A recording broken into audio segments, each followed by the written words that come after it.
You ask Tiger to solve. This deals with linear equations with one unknown.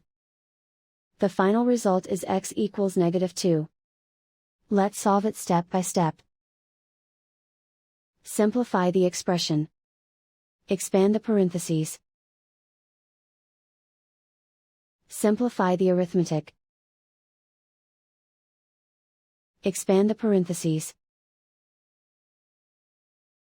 Simplify the arithmetic. Expand the parentheses. Group like terms. Simplify the arithmetic. Group all constants on the right side of the equation. Subtract 71 from both sides. Simplify the arithmetic.